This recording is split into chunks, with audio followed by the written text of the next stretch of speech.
Welcome back to the channel today, guys. And man, it's been a very hectic couple days.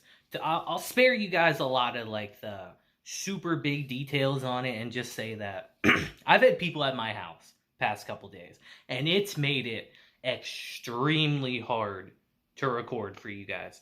And I apologize for that. I really do. But I had to make time today for Eminence in Shadow. I had to do that. So that's what we're doing today. Now, I'll let you guys know that videos should be back to normal by Friday. By Friday, we should be back on track, and videos should be coming out regularly throughout the course of the week, so on and so forth. You know how we normally do it. We just had a little bit of a hiccup, but we are back on track starting Friday. Now, this episode of Eminence is very interesting, actually. I kind of like it a lot because we're starting a brand new arc, and we get into the Bushin Festival, which, if you guys have paid attention over the course of our show, is a very important festival in the series. And our boy Sid, oh man, he's finally doing what I want him to do. Let's just say that. And it's going to be a really good time. And with that ending, though, it seems like our episodes might be taking a turn in a direction I was not expecting, but I am here for it, and I hope you guys are as well. So let's just get straight into it and talk about the Eminence in Shadow, episode, 15 today? Because it was a fun one that sets up even more fun. So our episode begins today with our boy Sid just through the roof, happy as hell, as he's overlooking the city, who's getting ready for the Bushin Festival, and he is through the roof. He's so happy. He's commenting to himself like, oh, that guy's dead for sure. Oh, wait a minute, that person seems pretty strong. Just surveying everything as the whole town gets ready for the huge event, which is the Bushin Festival, as we see all these eclectic people gathering in Midgar. As we hear Sid say, "Thank you, background characters. You have helped me remember what it is I must do." This event transcends the lines of race or nationality. The sponsors, the fighters, the spectators, they all want one thing and one thing only: absolute strength. Here in this festival, where all are unified in the quest to find the strongest among us, I know what I must do, and that is to conceal my eminent powers, enter the tournament, and make all the spectators first think, oh, no, that guy's dead for sure. And then make them say, psych, wait a minute, this guy's actually pretty strong. Hold up, what? Until finally they say, who the heck is this guy? In typical anime fashion. It's one of the top items on my Eminence in Shadow bucket list. And now is the time, as we see a bunch of doves just flying around him. And I gotta say, Sid hyped up the Bushin Festival quite a bit. I'm pretty excited to see it too. I want to see more ridiculousness. This is what I wanted. I wanted Sid to just come in and just wipe the floor with people. And if we get that this arc, I'm down for it. Now, for us to have the perfect Bushin Festival, there's only one logical thing to do, obviously. As we transition to Sid meeting up with Gamma, as he tells her, I want to disguise myself and enter the Bushin Festival. So it's here that Gamma brings out all these clothes, all these weapons, and it's time to make a disguise for Sid. And it's here she brings out this new invention of hers, as she says, this is slime that we've enhanced using the godlike wisdom of the shadows. When it's charged with magical energy, it changes to a texture that is every bit as real as that of human skin. As she puts the slime on Sid's face, as he says, this is cool, but right now it just feels like I got slime or clay all over my face. As she says, don't worry, we're going to carve up the slime and put a finish on it so you'll look like an entirely different person when we're done. As New literally brings out a catalog and says, what kind of face would you like? And of course, since it's our boy Sid, he wants someone that looks very weak and unassuming. As Gamma says, alright, what about this guy? If she points to someone and says, his name is Moodin Man. What a name. He's lazy and is a dark knight with no skill to speak of. He was disowned by his noble family 5 years ago and died an unremarkable and unremarked death. And damn, this guy got done dirty. He got done really dirty in his life. As Sid's just like, I like it. He's perfect. Not just his face, but his whole profile is perfect. And it's here, under the watchful eyes of our mad scientists, we see Sid get his new face, and he looks just as dead inside as you would think from the picture. And it's here with his new look that our boy is ready for the festival. And it's here as we transition to the registration for the tournament. We see some knights gossiping with each other as they notice someone, and they say, is that Anna Rose from Velgata's Seven Blades? As one of them says, you mean the one who supposedly summoned an ancient warrior at the last goddess's trial? She's got a real presence to her, huh? And to me, this is just yet another waifu. We're introducing yet another one in the series, and I'm down for it. Let's do it. As Anna Rose actually spots Sid in disguise and said, excuse me, don't tell me your sorry ass is going to compete in the Bushin Festival, are you? With that cheap sword and sickly body, one look at you would tell anyone you're an amateur. You should really forget about entering the Bushin Festival. As Sid just tells her, you know, you really shouldn't judge a book by its cover. I'll be fine. And he walks away. And as he walks away, he just starts smiling and says, I can't believe I'm already in the perfect position to pull off my he looks weak, but he's actually the Eminence in shadow moves. Our boy Sid is just loving this. He's just like, yes, underestimate me. Think I'm weak and a loser. Come on, do it. I want you to. As he gets approached by this big SOB who says, when a kind soul gives you advice, you should really listen to it.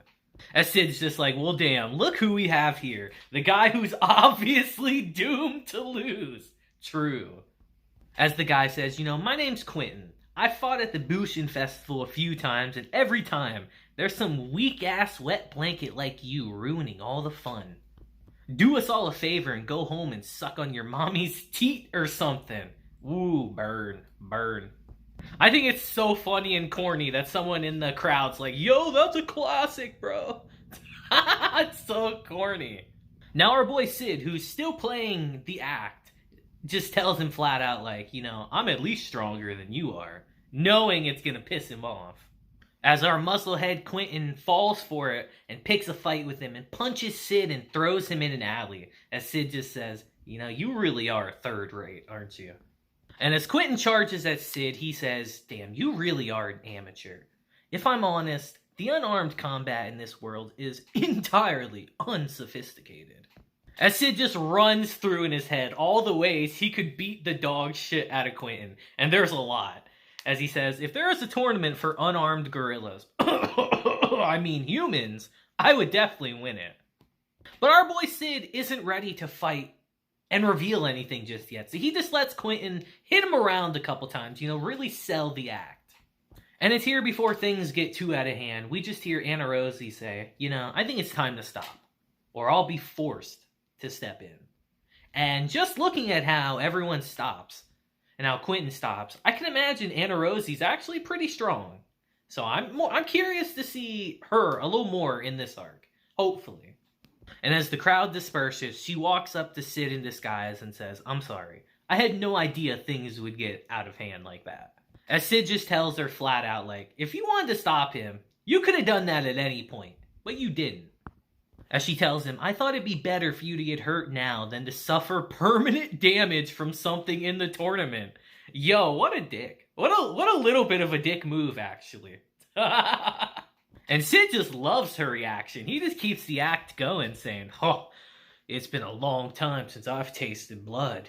This is going to be a fun fight. As she says, wait a minute. He used you like a punching bag, but you're not hurt at all.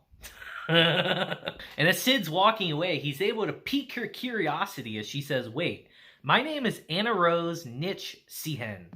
What's yours? As Sid just tells her, my name's Moondin Man, and walks away. And it's here we get a little bit of Bulk and Skull action, minus Skull, as we see Bulk and Sid sitting down, kind of discussing what they're going to do for the festival.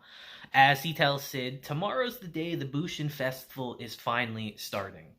It's going to start with the preliminaries, and only the toughest fighters will make it through those and go on to the main tournament. As Bulk says, for the moment, I've got my eye on the repeat competitor, Quentin, our meathead from earlier. As Sid asks him, so who do you think is the most likely to win? And he starts running through the competitors as he says, well, the favorite would be Princess Iris. If she wins this year, she'll be the first repeat champion in ages. Then there's student council president Rose, who got seeded in by winning the school tournament, where she completely embarrassed the shit out of Sid. There's a fair amount of buzz about her potential to be the first Bushin champion from the Orianna kingdom. As Sid asks him, is there anyone else? And he tells him, well, there's also talk about this ultra super strong Gladiatrix from the Velgata Empire. And then there's this super awesome battle-hardened Dark Knight that I'm a huge fan of. But blah, blah, blah. But our boy Sid just completely loses interest and walks off. And just ignores Bulk. And I don't blame him. Bulk sucks. Bulk sucks. Just ignore him. And as Sid ends up leaving the restaurant, he just orders 3 sandwiches for some random reason. Because why not? You gotta eat, you know? Being an Eminence in Shadow is hungry work. And it's here we transition to a pretty interesting scene, actually, as we see Sid walking home from the restaurant as he gets stopped by Orianna. As Sid tells her, man, it's unusual to see you in a place like this, at a time like this, in an outfit like that. How very specific. As she tells him, yeah, I'm gonna meet someone later. But she notices his bag and says, were you at Tuna King, Sid? Like, what could have gave that away? As she tells him, yeah, the 3 of us went there just the other day. Me, Princess Alexia, and believe it or not, Natsumi Kafka. What a chaotic group, by the way. As even Sid says, that sounds like the most painful grouping ever. As Orianna says, I've gotten very close to Miss Natsumi, and Alexia is such a nice girl. As our boy Sid calls cap on that and says, as long as you think Alexia is a nice girl, nothing you do will make her your friend. Her real side is a monster. As Orianna says, I want the 3 of us to work together to make the world a better place in any small way we can. As Sid says, yeah, world peace is important after all. Shouldn't you be going to go meet that person, by the way? But it's here that things start getting a little serious, actually. As Orianna says, actually, I'm supposed to go meet with my father.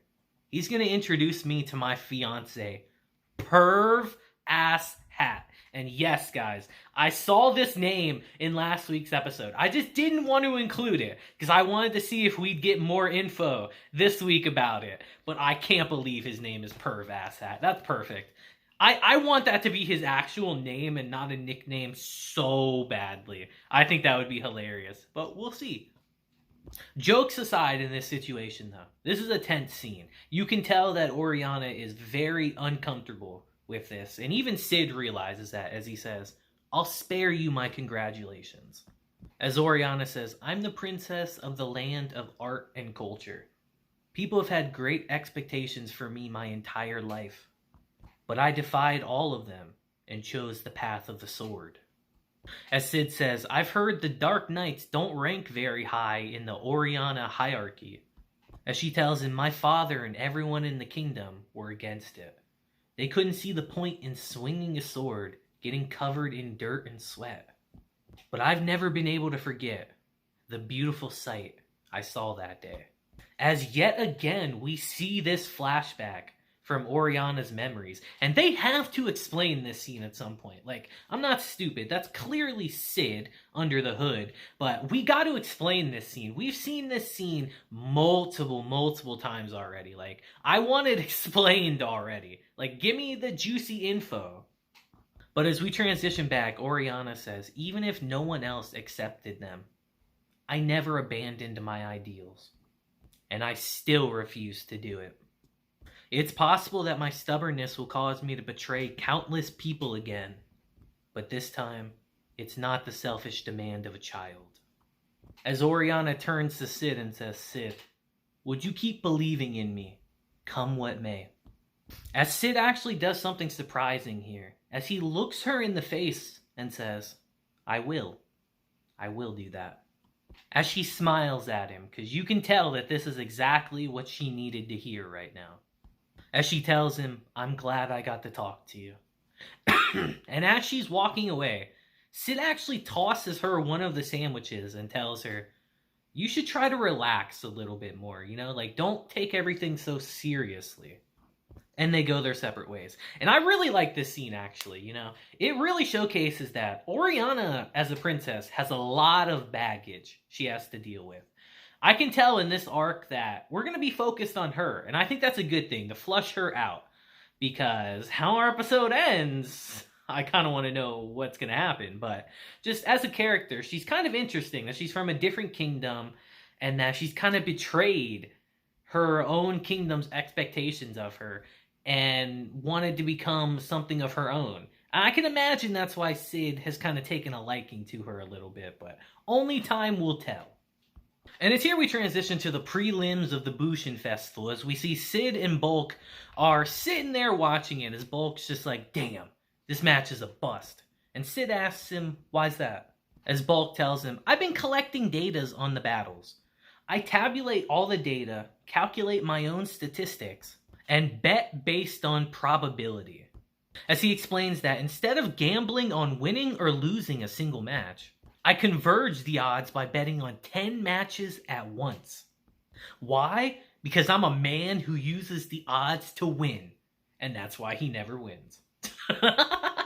And it's here. We get the appearance of a character I perfectly define as, I think I'm hot shit, but I'm really trash. As we just hear, I find all of that fascinating, young man. As Bulk is just like, oh my god, it's Goldie Gilded, the unbeaten legend, aka the biggest jabroni ever, dude. As he's just like, please, that nickname embarrasses me. Call me Goldie Gilded, the ever victorious golden dragon. And I'm gonna tell you guys right now, this guy's giving me Mr. Satan vibes from Dragon Ball. Like, what a freaking loser. As Sid's just like, alright, I'm leaving. I'm getting out of here. I'm gonna go take a dump. As he goes to prepare for his match. As Goldie says, alright, let's analyze this next match. Shall we, kid? As he says, I have a theory that one can get a general idea of a battler's strength before the fight begins. We'll start with Gonzalez here. The glint in his eyes and his arrogant smile tell me that he's a tough fighter with a lot of experience. His power level is 1,364. Yo, speaking of Dragon Ball, fucking power levels, man. 1364 isn't a bad figure, but Moonded Man, on the other hand, he is astonishingly inept. His power level is 33. As he says, there's nothing about this match worth watching. As Bulk's just like, wow, what a level-headed and accurate analysis. And as we transition to the fight beginning, it's over so quick, we don't even see it. They literally just say, Gonzalez, are you okay? Are you okay? He's down for the count. The winner is Moondon Man. And nobody knew what happened. It happened so quick. Except for one person, as we see Anna Rose was watching the fight. As she's the only one to realize that Sid moved so quick, he uppercutted him and knocked him out in an instant before anyone could see it, and she's the only one that noticed it. And as Sid gets back from taking his dump, he just looks at Anna Rose and smiles because this is exactly what he wanted. He loves this fantasy, guys. He loves people underestimating him just so he can prove them wrong. But it's here as we transition to the next day. Things might not be as good as we thought, as Bulk is slamming on Sid's door trying to get him up. And when Sid finally answers, he says, there's been an incident. President Rose stabbed her fiancé, perv asshat, and ran off. Now no one knows where she is. And it's here our boy Sid asks the question that we're all thinking right now. Why? And then our episode ends right there. And I gotta say, that was a direction I didn't think we were gonna go in our episode, to say the least. I couldn't have expected her to stab her fiance and run off, or allegedly. And I'm very curious to know where we go from here, because with how our episode ended last week, Orianna is one of the children that the cult experimented on, I'm pretty sure, right? So I'm very curious to know how that's going to play into all this, that maybe something happened in between her meeting Sid and meeting her fiance that could have caused something bad to happen. I don't know, but I'm very curious to know where we go from here, because I did not expect this kind of ending. Just abruptly. I thought we were going to have a chill time at the Bushin Festival. Sid was just going to play with people and it'd be great. But I do like Orianna. I'm very curious to see her more in the limelight, and for us to break down her character a little more. Maybe actually see that flashback scene play out. Because it's clearly Sid, but like, I want more information on that. Because it clearly defined who she is as a person. So it's a very important scene. So hopefully we get that explained soon. But you guys let me know what you thought of this episode down below. It's a nice little setup episode to get us going into the new arc for our season. And it was quite fun. So I want to hear what you guys thought of it down below. But until next time, guys, I hope you have a great day, week, month, and year. And until then, deuces, and have a blessed day. And remember, don't stab people, guys. It's not very nice. I'll see you guys next time. Deuces.